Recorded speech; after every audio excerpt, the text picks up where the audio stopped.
Alright, what's up guys?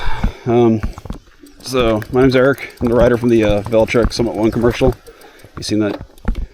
Just gonna talk about the bike and ride this trail out here in Balm Boyette, out in Lithia, Florida. We're at Ridgeline today. It's a single black diamond. A couple big drops and steep drops on it. So yeah, let's just get into it. So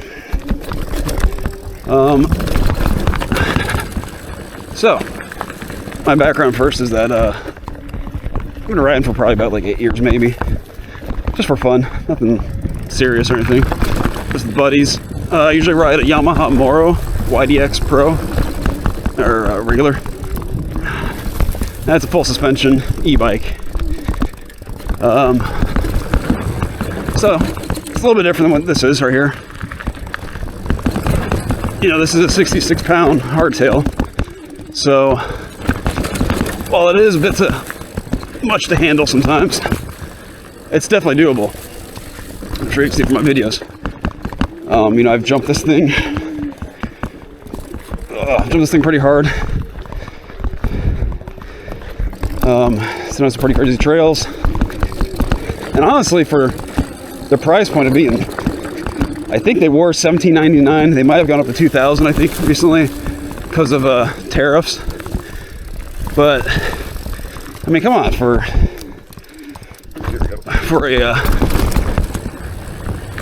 around $2,000 e-bike, it's pretty impressive what I can handle. You know, I heard one post of somebody saying they broke a fork on YouTube.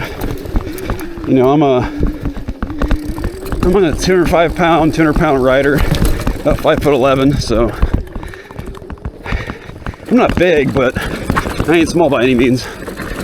And I mean, I haven't broke my fork yet. Now, that being said, I would say my first two upgrades I'm going to put on this bike, mind you, this is my fiance's bike. I rode a large size frame in the mountain bike video for Velotric, and this is a small because it's for my fiance, who's like about 5'4".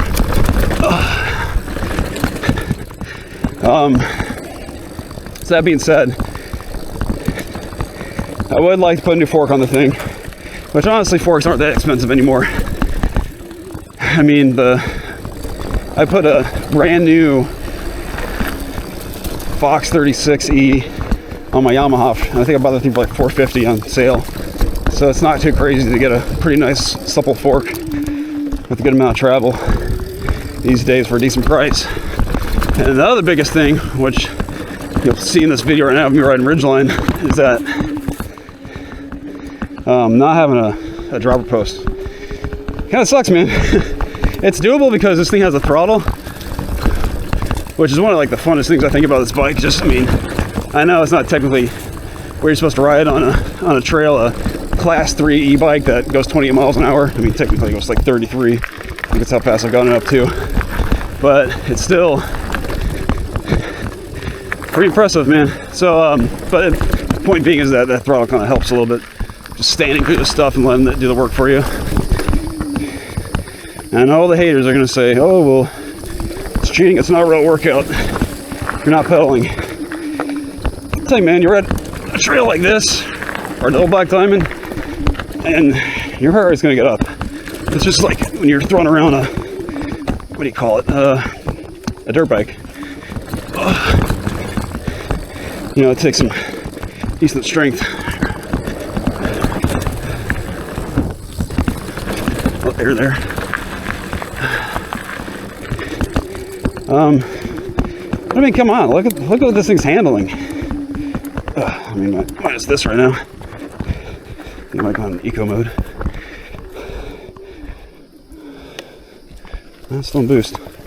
I keep getting this. I had this problem when I was doing the shoot too, where the bike was going to give me an E5A code, which I'm pretty sure the mechanic who was on the set, he said that it was a heat code, overheat code or something. Yeah, because look right now, that's not want to go right now. Mind you, I've been riding on this trail just now for about 2 hours straight, pretty hard. But I guess something to keep in mind though is that this is marketed as a as like a cross-country kind of bike, even though it looks like a send it kind of bike, you know, like an all mountain or something.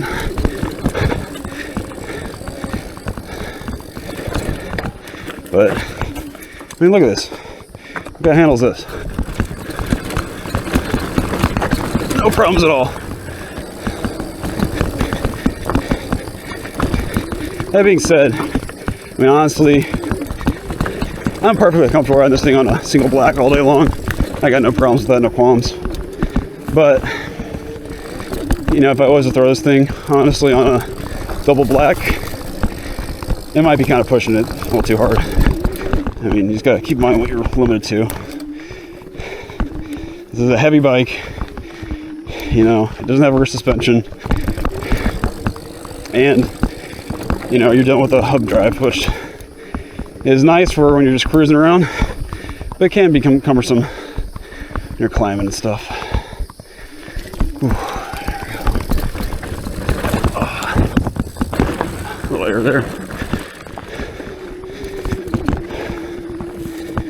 Oh, man, just take this in, man. This is Florida at its finest to me. Don't get me wrong, I love the beach, I love paddleboarding and having a good time like that.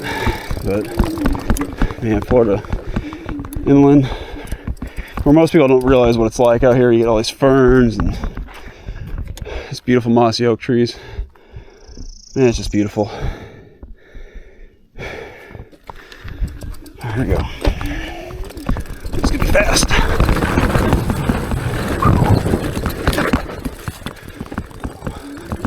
Slip there.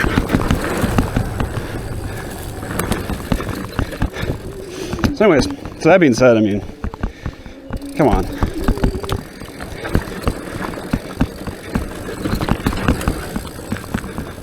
Find me a bike for sub 2,000 that's going to be able to handle this. And is also an electric bike. I know people talk about the Rambless, the Venton Rambless, I think it's called. Honestly, that thing looks like a pretty solid bike. Wouldn't mind getting my hands on one of those. But you know, you're paying another $1,700 more. It just depends what your budget is. I don't know what fork comes in that. I think it has a dropper post, so I don't know. You know, that thing's limited to 20 miles an hour, and while there's a place for having a mid-drive where it just performs so much better and stuff like this, but I don't know, I kind of like just switching back and forth. I have the Yamaha when I just like want to completely full send it, and I have this when I just want to just like kind of have a fun day, man, with just standing up, letting the throttle do the work for me a little bit, you know, there's something always just fun about a hardtail. Hardtails are just a blast to play around on. Just feel more raw, connected to the trail, like that. Alrighty.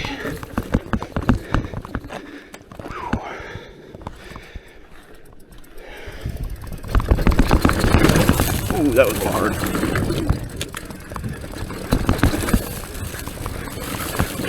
That's honestly my biggest worries about this bike, is that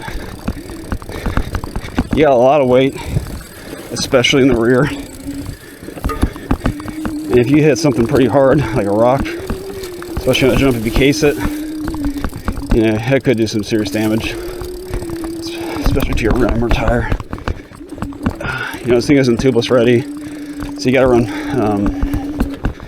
that's not, change your mind? What's that? Change your mind? Yeah. Too much of a drop?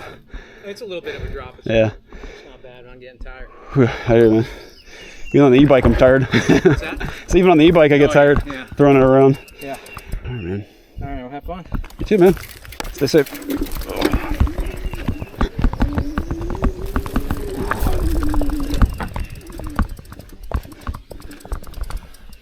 All right, send this.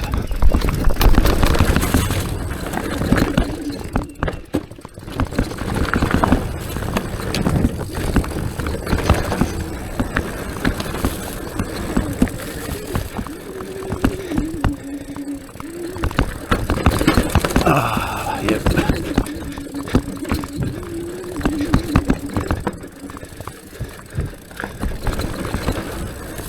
Yeah, I don't know where I was at. I was stopping, you know, to talk to someone. That's kind of what the mountain bike community is about, right? Get out here, enjoy nature, but also make friends, talk, have a good time.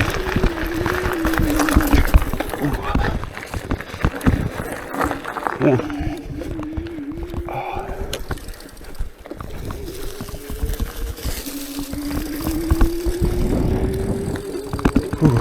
Anyways, yeah, I mean, if you want a bike, I can cruise out to the trails, hitting frickin' 33 miles an hour. It's a pretty decent bet.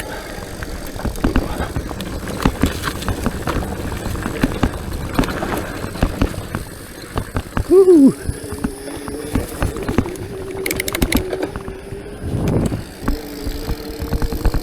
Anyways, guys, so I hope this gives you a little insight on what the bike's like, what it can handle, what it can do. I mean, at the end of the day, let's get a bike that can get you out there enjoying the trail, something you can afford. If this is what you can afford, ain't nothing wrong with that, you know, and anybody's got a problem with that, screw them, you know. I think in general, the mountain bike community just wants you to see you out there having fun, and everybody getting along. It's a pretty friendly community.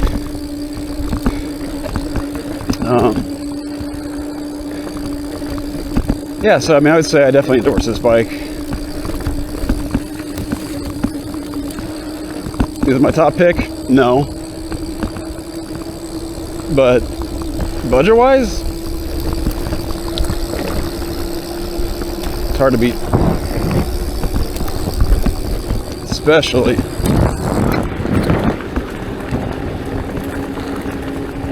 when you can do this.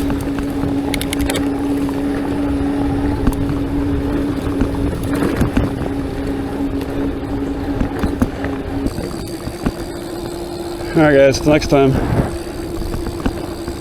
take it easy and send it.